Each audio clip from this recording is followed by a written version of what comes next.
पता है कल हमने आपको प्रेजेंट कॉन्टिन्यूअस टेंस पढ़ाया था। प्रेजेंट कॉन्टिन्यूअस टेंस का हमने कल आपको इंडिफिनिट बताया था। जैसा कि इंडिफिनिट में हमने उसकी आपको पहचान नहीं बताई थी। पहचान में क्या था? पास्ट कॉन्टिन्यूअस टेंस यानी रहा, था, रही, थी, रहे, थे। इस प्रकार के शब्द आएंगे तो हमारा पास्ट कॉन्टिन्यूअस टेंस कहलाएगा।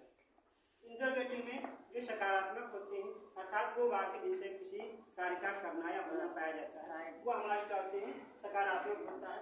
आज हम बात करेंगे, आज हम आपको पढ़ाएंगे निगेटिव सेंटेंस यानी नकारात्मक वाक्य जिसमें नहीं जैसे शब्दों का भी प्रयोग होता है।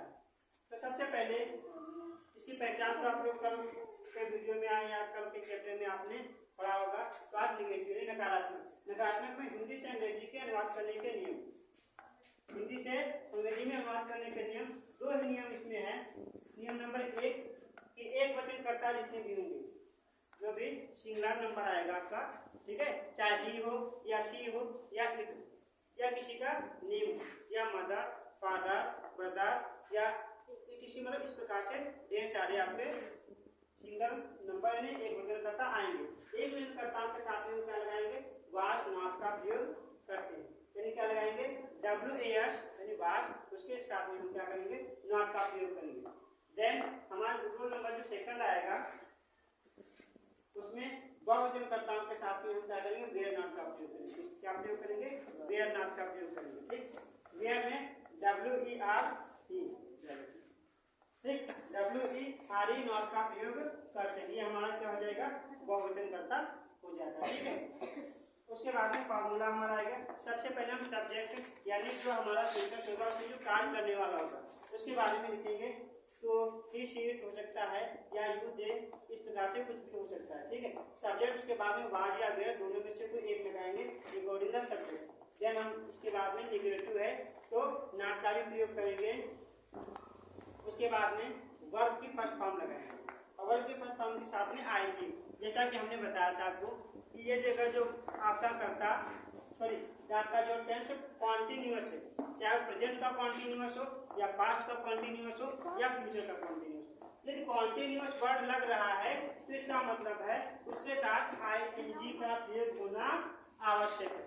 किसका प्रयोग होना आवश्यक है? ING। ये देखो कॉन्टिन्यूअस है तो ठीक। उसके बाद में हमारा जो ऑब्जेक्ट आएगा उस ऑब्जेक्ट को लिखेंगे।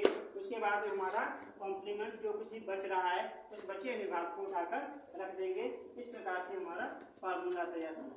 जैसे एग्जाम्पल में सामने लिखा हुआ है कि वह अपने मित्र के घर नहीं जा रहा था।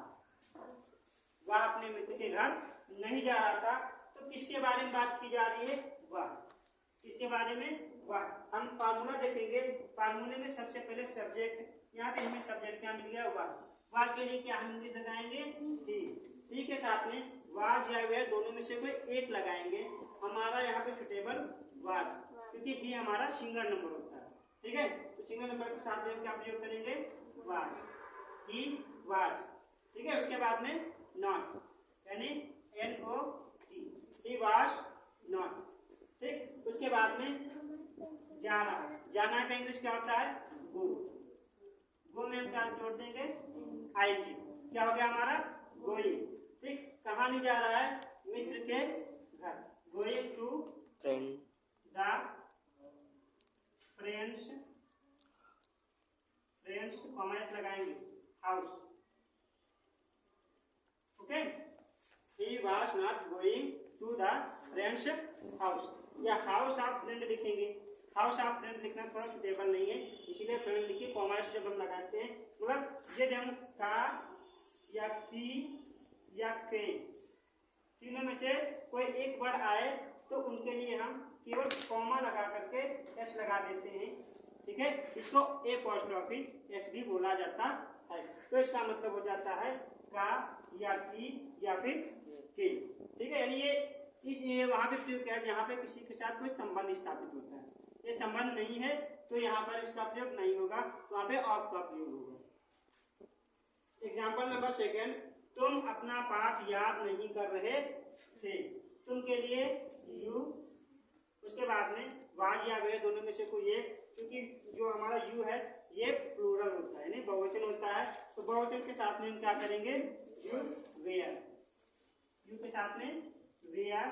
उसके बाद में हमारा नॉट है तो नॉट लगाएंगे। फिर याद नहीं कर, याद करना का इंग्लिश क्या होता है, लर्न, LEARN, लर्न। क्या नहीं याद कर रहा है थे,